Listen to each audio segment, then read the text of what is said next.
Hey everybody, Wednesday evening, February 17th. Real quick, we're going to have kind of a dry and mild weekend, so that should be a nice break from what we've had recently. But all eyes are quickly turning to the Tuesday into Wednesday period for another potential winter storm. Now, right now, I'm sort of ignoring the surface solutions because it's simply too far out. The GFS took the track west today. The European today threw down a foot plus in parts of north and central Jersey, but they're all over the place. Right now, I'm focused on ensemble guidance. Ensembles are multiple runs with slightly different starting conditions of each model run. And what that does is it allows me to see a spread of all solutions. And when multiple members cluster around a particular solution, it tells me it's a strong signal of the low tracking in that location. So that's why I'm kind of concerned here about Tuesday, Wednesday for a winter storm. Now this is the American GFS. This is the low where most of the ensemble members are clustered. This high pressure over our north is going to mean everything to this. It's critical to this low's path. If it races eastward ahead of the low, then the low is going to take more of a northerly route. That's too warm for us. It'll be a rainstorm. If this high pressure stays up here, it can act as a little temporary block. We really don't have much Greenland blocking. We don't have a 50-50 low, and the air here is mostly stale. It's not true Arctic air like we had last about a week ago.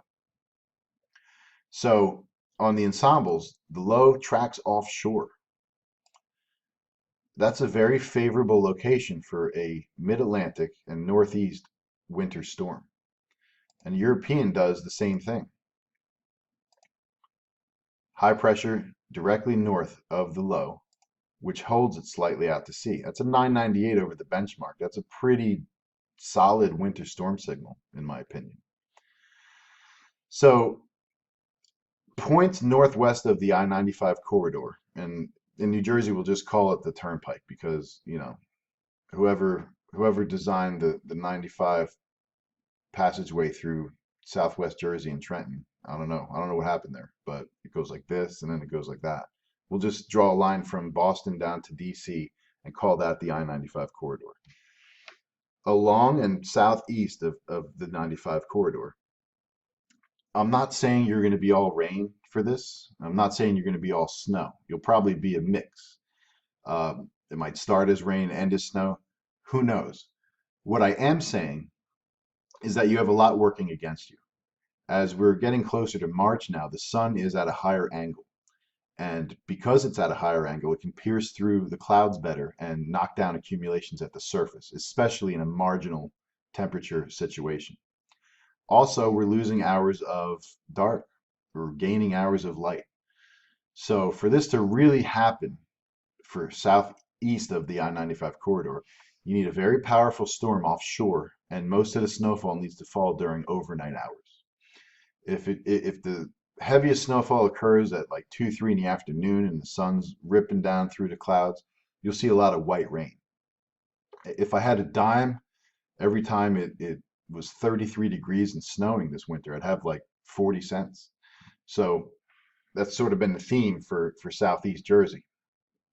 But if it does happen overnight and the high pressure does remain to the north, I think we could still see heavy snowfall out of this statewide. So I'll be watching this ensemble signal. If we still have a low offshore in this area on Saturday or Sunday, it's going to be time to sound the alarms. And can we have a kaboom? You're damn straight we could have a kaboom. It's a perfect setup, and it still is late February. Now, another thing that can work against us is the ocean temperatures. Right now, they're about 39 degrees, 7 degrees above freezing. So when low pressure gets to about this location, the cyclonic flow around it sends easterly and northeasterly winds into New Jersey, takes all that 39-degree air and hurls it right over our state. And that can reduce temperatures if the cold air is not strong enough. So like I said, we got a lot working against us for accumulating snow southeast of 95. But along and northwest of 95, you're still game. I'll sound the alarms if it's still like this on Saturday night, maybe Sunday. I'd like to give it through Sunday's 12Z model suite. So about 4 p.m. on Sunday, we'll know if this is going to be a big hit or not. So everybody have a great evening. My name is Jonathan Carr, and be safe.